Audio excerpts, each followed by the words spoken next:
Amigos queridos, Jesus, Mestre amado, em seu nome, Senhor, nos reunimos nesta manhã de luz em nossas vidas, como faziam os primeiros cristãos, em encontros singelos para desvendar os ensinamentos de vida eterna. Nos reunimos, Senhor, para alimentar o nosso ser da luz da verdade e então, revigorados, seguirmos resolutos pelas sendas iluminativas traçadas para o nosso bem e a nossa paz. Jesus, Mestre querido e bom, ampara-nos nesta hora, Senhor. Que as caravanas socorristas, arregimentadas pelo seu amor, continuem a postos, visitando cada coração em aflição, cada qual dos nossos irmãos em humanidade, que nesta hora, Senhor, suplicam misericórdia. Ampara, Senhor, a todos nós, irmãos em humanidade, e sentindo de bem perto a presença honrada e amiga dos seus tarefeiros, desveladamente nos envolvendo, pedimos humildemente que nos faça instrumentos dignos e úteis, onde quer que estejamos, aprendendo a servir sem perguntar a quem ou até quando, para que a nossa existência na Terra seja pautada no trabalho do bem constante. Obrigada, amigos queridos. Obrigada, Senhor Jesus, e que assim seja, Mestre.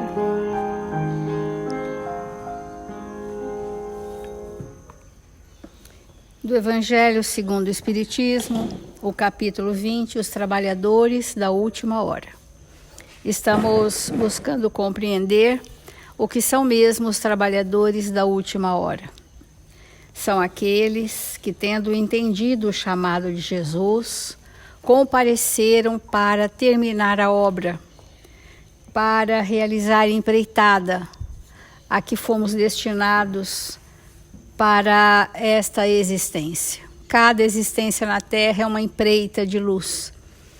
E não importa se façamos demoradamente até o término da encarnação, ou se fizemos em algum momento do caminho para frente, ou se só agora queremos fazer. O fato é que a obra precisa estar completa, que a empreita precisa estar finalizada para que seja entregue e que essa entrega nos felicite, como sendo a paga mais justa, um estado de regozijo do Espírito.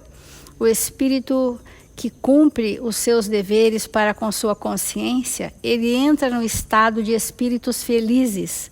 Então, espíritos regozijados, espíritos bem-aventurados, esse é o resultado da empreita a que fomos convidados. Se tivermos indolência ao longo do percurso, ainda há tempo de despertar. Se nos enredamos por caminhos paralelos pelas ilusões do mundo, ainda há tempo de retornar à reta segura que nós tanto necessitamos percorrer. Então, nesse processo evolutivo, nós estamos dizendo: eis-nos aqui, Senhor, a obra está finalizada. A que obra nos referimos? A obra conosco mesmo. E toda obra que fazemos conosco mesmo, nós fazemos ao próximo, extensivo a todos aqueles que cruzam o nosso caminho. O Evangelho diz assim: eis o momento de receberdes o salário.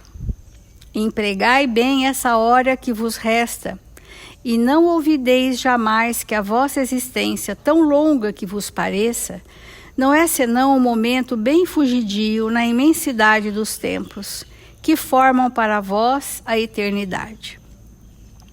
Temos refletido sobre o que salário o Senhor se referia, né, que não seja a retribuição ou a construção daquilo que eu estou fazendo comigo mesmo.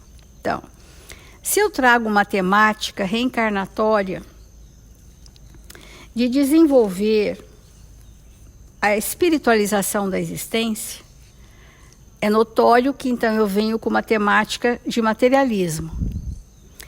E a vinha do Senhor é uma grande empreita, onde eu preciso chegar ao término e ter conseguido espiritualizar a minha existência, através do trabalho profissional, através do trabalho social, através do trabalho espiritual, não sem antes ter feito esse trabalho comigo mesmo.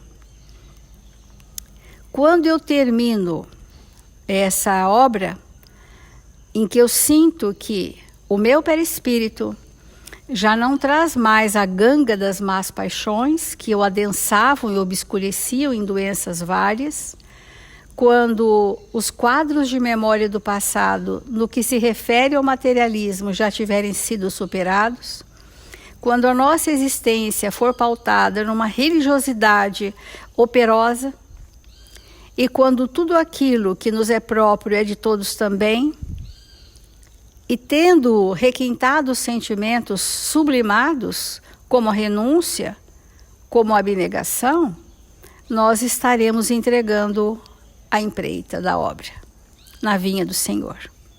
E qual a recompensa desses de nós que estamos nessa proposta? A recompensa é a libertação da consciência. É um estado íntimo de felicidade, de dever retamente cumprido, que sob aquele aspecto eu rompi o grilhão. Os grilhões, os elos, as correntes, eu rompi as correntes que me retinham ao meu passado de enfermidades. E eu estou pronto para seguir no porvir de luzes.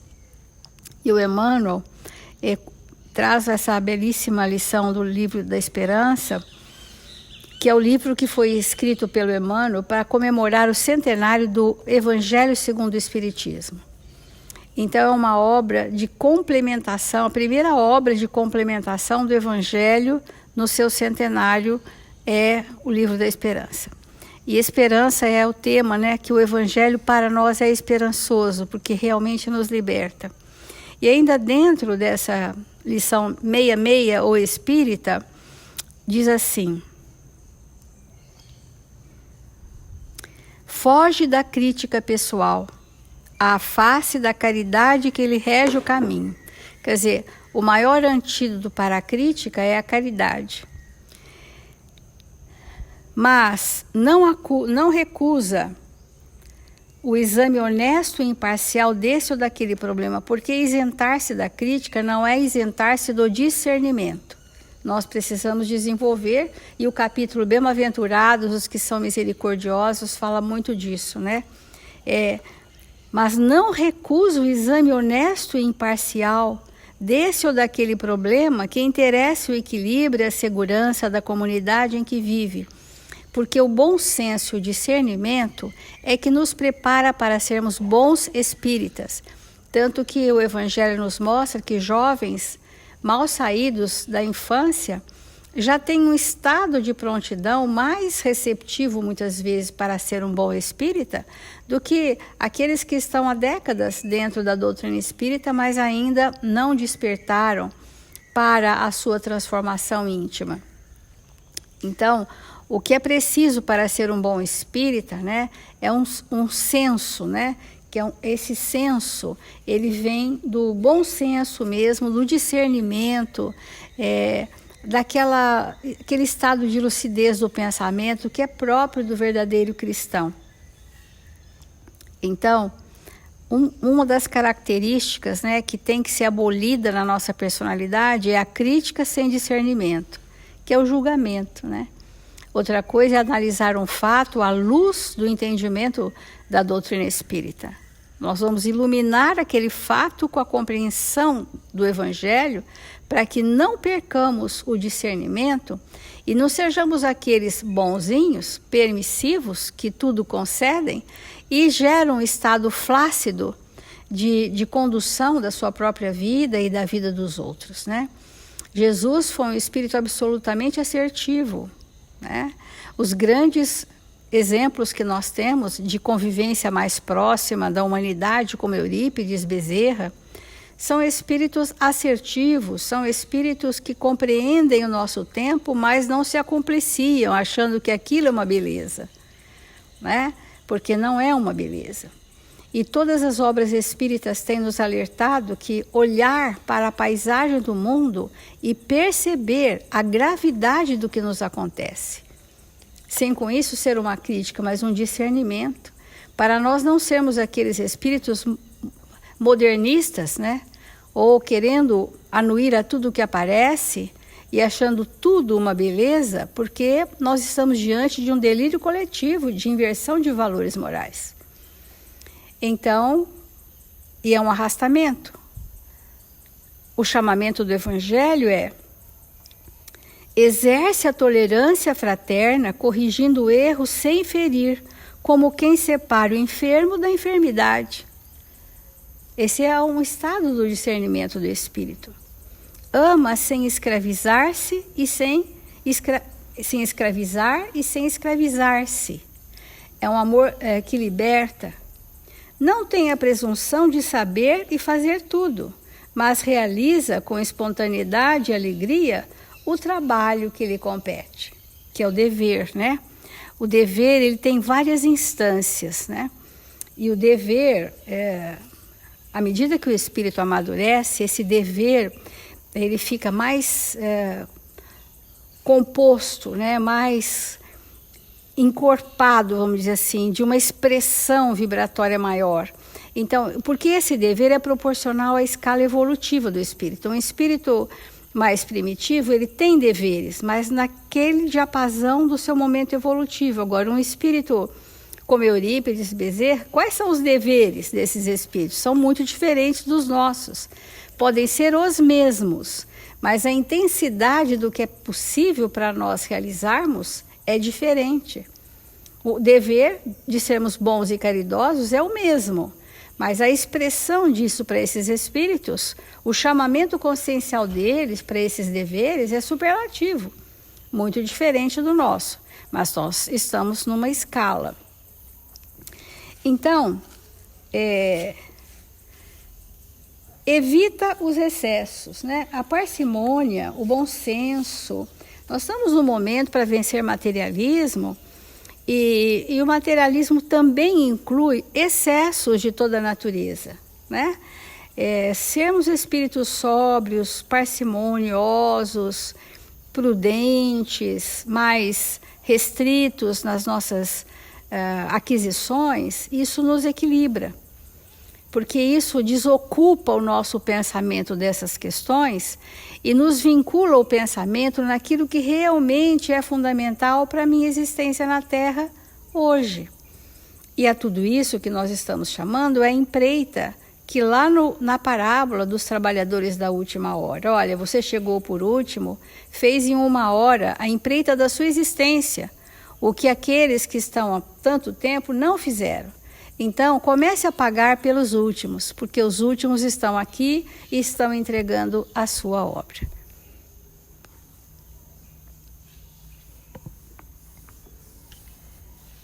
Nessa parábola, nós estamos sendo convidados a entender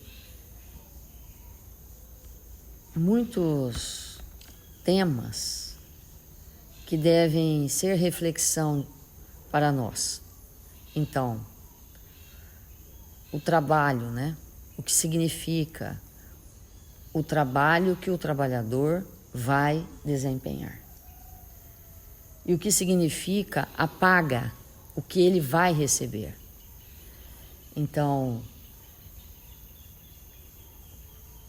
nós começamos a falar sobre o trabalho e vamos dar continuidade hoje, porque é muito frequente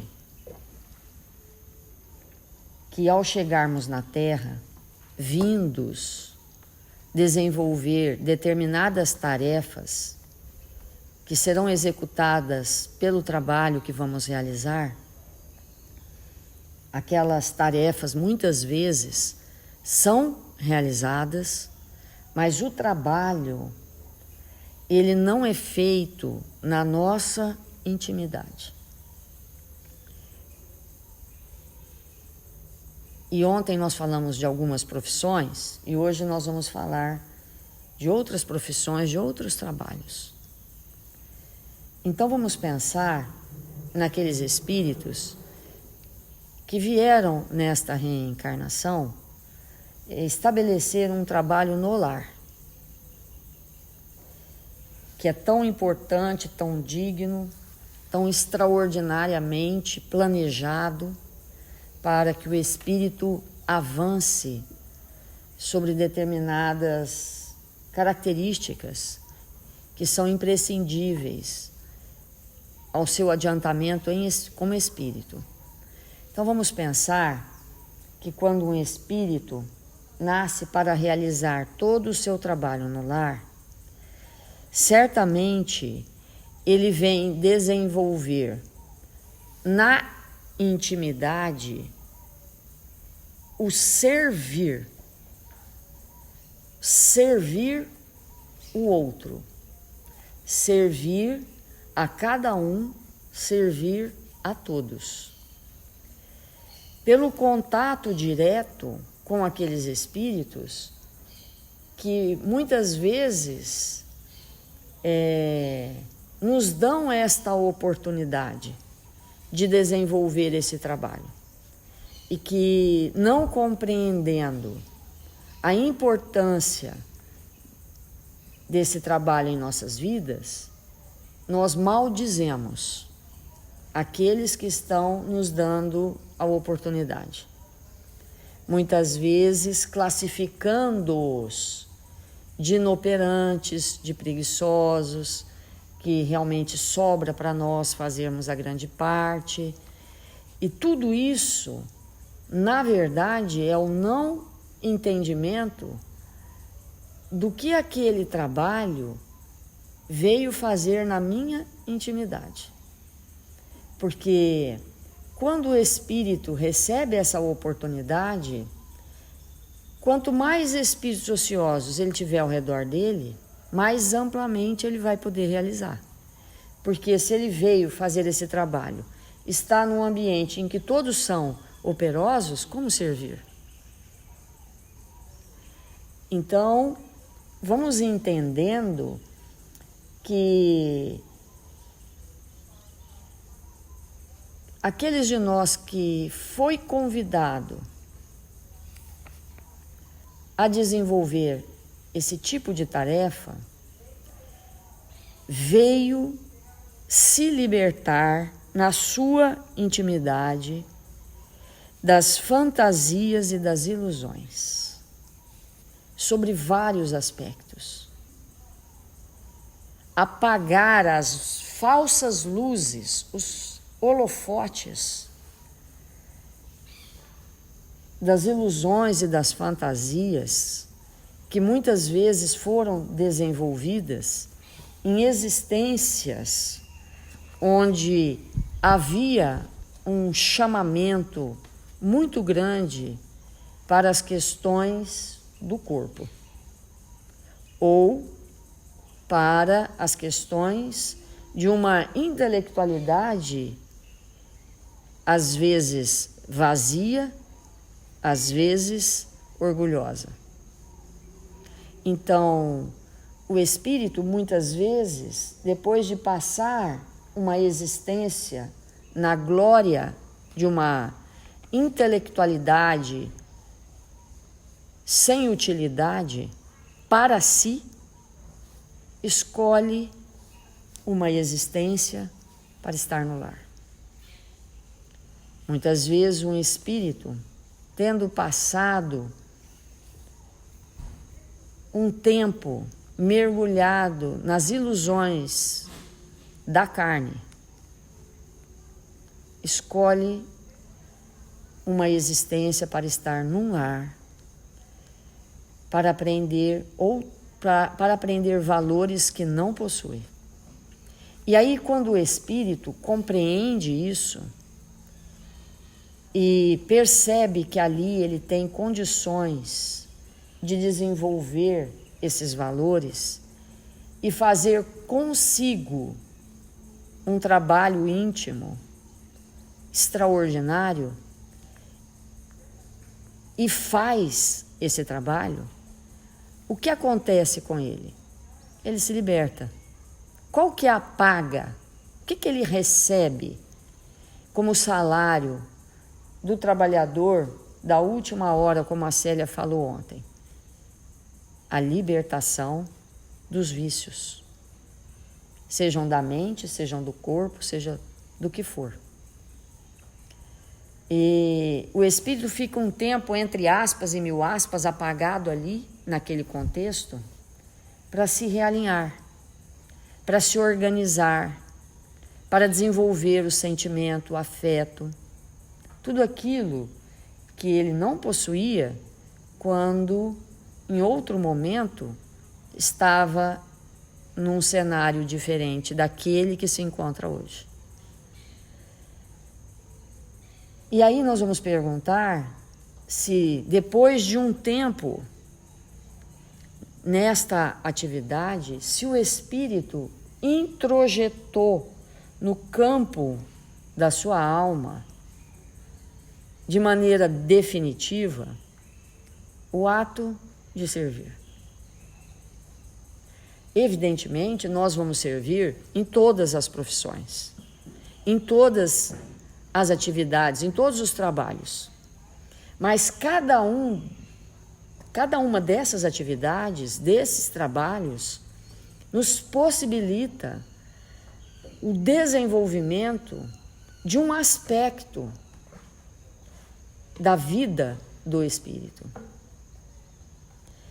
E aí, quando nós olhamos sobre essa característica, muitas vezes o espírito tem que manter o lar, cuidar do lar e ainda assim trabalhar em outros lares.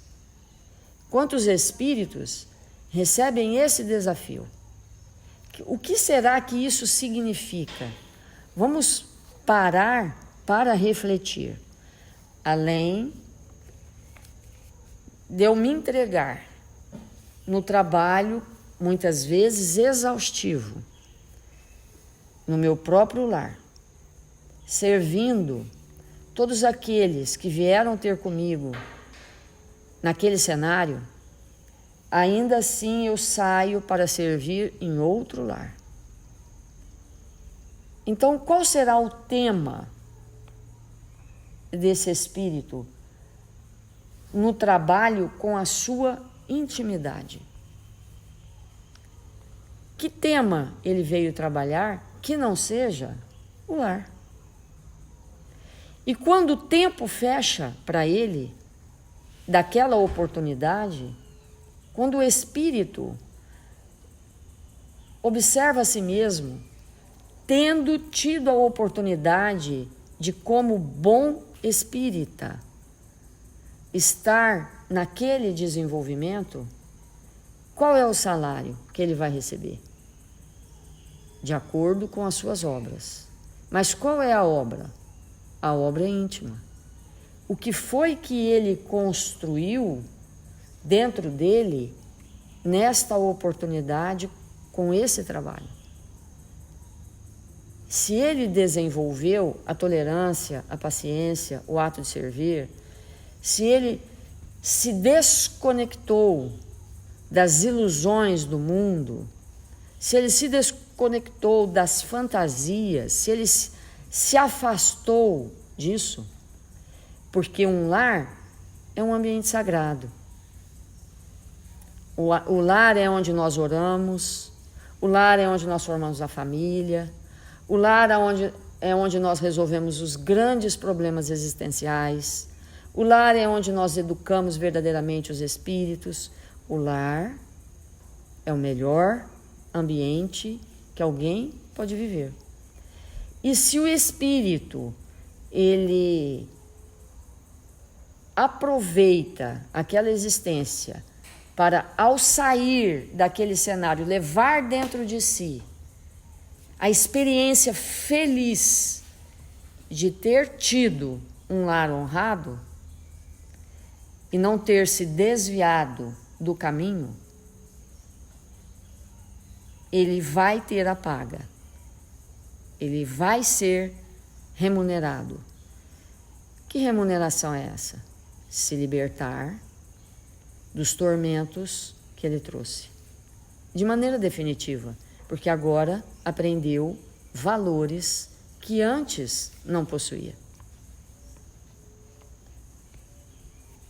E então, esse espírito se torna o trabalhador da última hora. Ele chega no momento da vida dele, não da existência, da vida dele, que ele precisa, num tempo muito curto, fazer o que muitos tiveram um tempo muito maior. Então, chega um momento da vida do espírito que ele, naquele tempo, ele vai dizer: eu, em poucas horas, ou seja, em poucos anos, ou seja, numa curta existência, vou realizar comigo tudo o que eu preciso para me libertar e me tornar um espírito operoso no bem. Então, se nós não fizermos essa reflexão nesse nível, o que vai acontecer? Vamos passar, às vezes, 10, 20, 30 anos naquela condição e não vamos ter desenvolvido na nossa intimidade o valor da família. Nós vamos nos sentir explorados. Aquelas pessoas me exploraram. Aquelas pessoas abusaram de mim. E aí a gente retorna bem infeliz pelo planejamento que nós mesmos fizemos, mas que não conseguimos executar.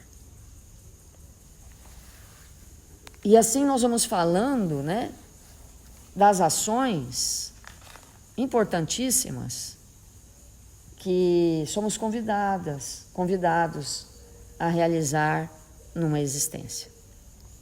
Então vamos voltar àquela frase que nós falamos ontem, que do Pensamento e Vida, do capítulo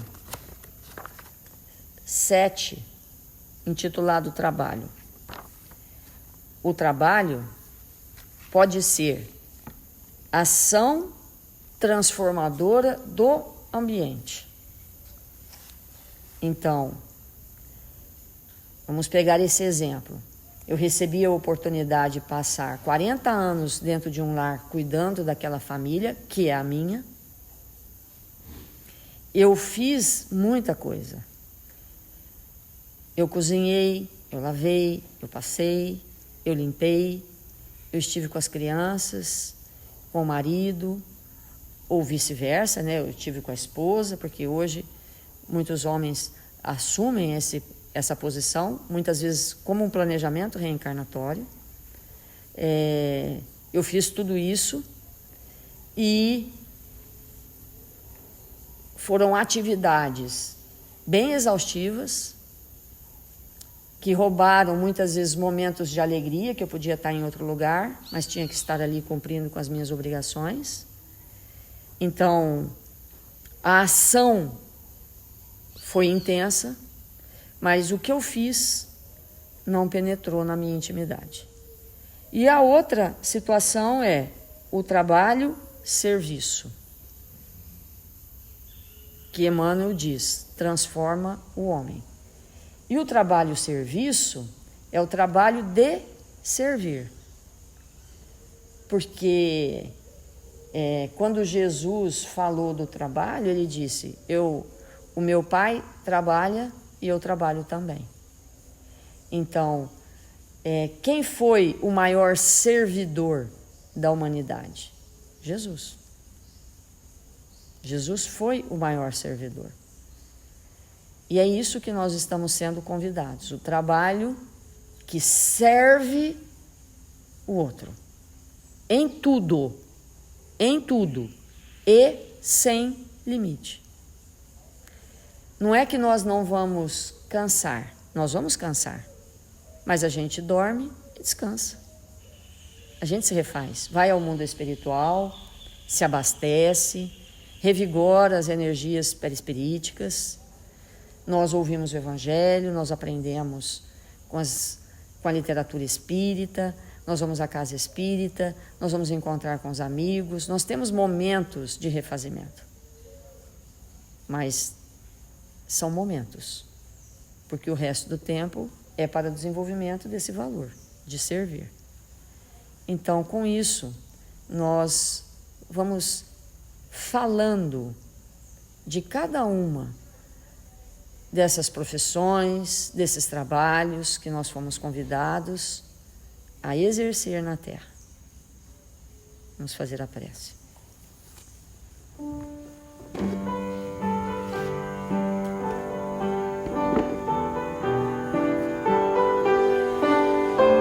Deus, nosso Pai, Jesus, nosso Mestre, nosso irmão querido, eis-nos aqui, desejosos de aprender mais e mais o Teu Evangelho. Senhor, aonde quer que nós nos encontremos, possamos estar em Seu nome. Abençoa-nos, fortalece-nos, ampara-nos, para que a nossa jornada na terra seja de luz, que nós possamos seguir os Seus passos para termos a vida verdadeira, que nós sejamos aqueles espíritos, Senhor, a aprender com os Teus exemplos, a seguir as leis divinas, que são nortes para nós, que hão de nos conduzir à verdadeira felicidade do Espírito. Neste dia glorioso das nossas vidas, que nos encontramos na terra, queremos rogar, Senhor, que possamos fazer todo o bem, que possamos amar todos aqueles que de nós se aproximar, envolvê-los em vibrações de paz, de amor. Rogamos em favor dos nossos irmãos registrados nos cadernos de vibração da nossa casa, que nós possamos doar do nosso ectoplasma e que esta pleiade de espíritos que nos ouvem possam ir ao encontro deles, derramando sobre eles saúde, bom ânimo e esperança. E nós outros, Senhor, rogamos pelo Brasil, por esta pátria amada, Senhor, que nós brasileiros possamos ocupar o nosso lugar nesta obra, que Ismael nos convoque ao trabalho diariamente, e onde quer que nos encontremos, sejamos Seus mínimos discípulos, Senhor, trabalhando e servindo em Seu nome. Que o Senhor nos abençoe e nos fortaleça, hoje e sempre. Que assim seja.